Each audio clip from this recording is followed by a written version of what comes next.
ไม่กวงขันจะไปยามเสือสาว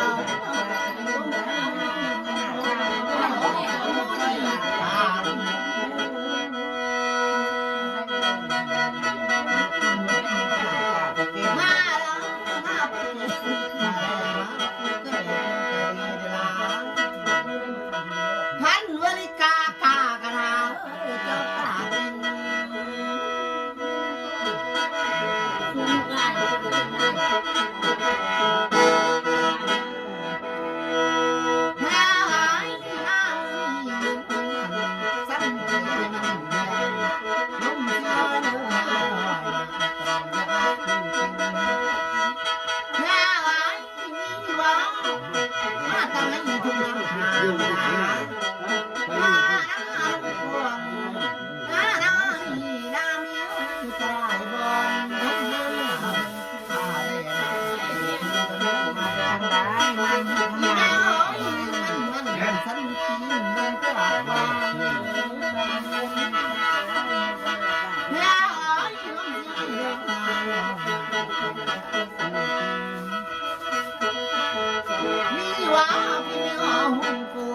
เฮือนสั้นเขาอยู่ในบ่อ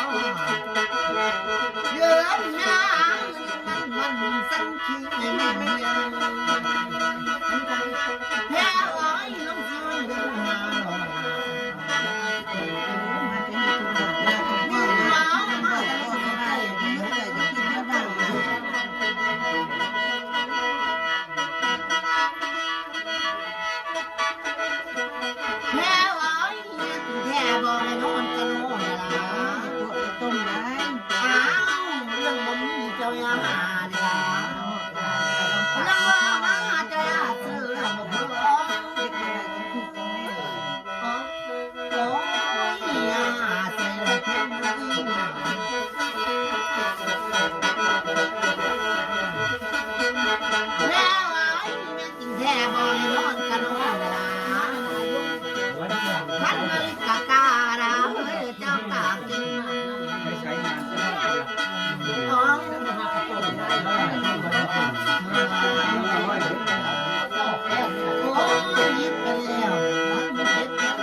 อันนี้เราไปกินเหล้ากินเบียร์น้ำเขาเด้อเขาเอากระโตผีเลยเขาลาวฮะ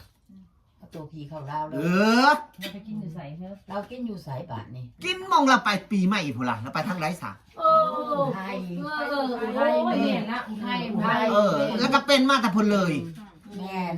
เขาเอาผีตายนี่แห้งเลยเขาลองเราเลยเขาบังพันเลยนี่เขาใส่กับตัวการคอเลยแม่เราไปกินไทยไปกินเงินเป็นมาแต่พลเลยไปเสื้อเขาแท้เสื้อแท้คนโอ้ยไปสั่งคือเป็นคือนี่ยากอยู่ได้เบยยากอยู่ได้โอเคเบี้ยขาอย่าพอแล้วถ้ามาเฮ็ดตัวนี้เฮ็ดถึกปุ๊บนี่ถ้าเราขึ้นมาให้เราไปเป้าน้ำเฮาเด้อไม่ได้ตั้งค่ายหรอกตั้งเธอเดียวนี่ไม่ได้ใส่เงินไม่ได้ใส่ทอง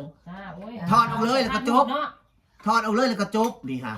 เขาใส่เราแล้วเขาเรียนคาถากัน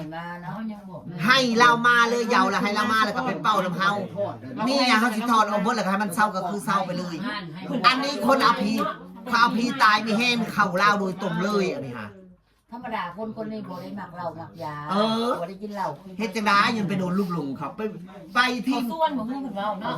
นี่ช่วงปีใหม่นี่ เป็นคนเฒ่าแป้เรื่องหัวหน้าเพิ่น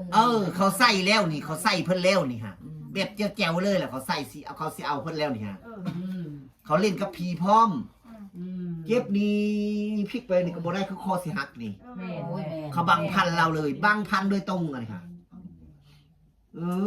เป็นจังไดก็ได้ แล้วจะก็ไปเป้าแล้วมันก็เศร้าละเบ้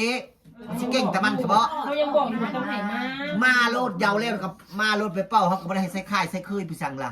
ขอให้เศร้า แต่ เถอะเนาะ เขาจะแต่งคันหายเฮานี่แล้วก็เป้าให้เจ้าก็โทษออกก็ลงไปแล้วก็กันบัดนี้มันก็เศร้าเขาเล่นกับผีตายมีแห้งเลยอันนี้ฮะมุ่งลาไปกินเหล้ากินเบียร์น้ำเขาก็เริ่มเปลี่ยนมาหมดเลย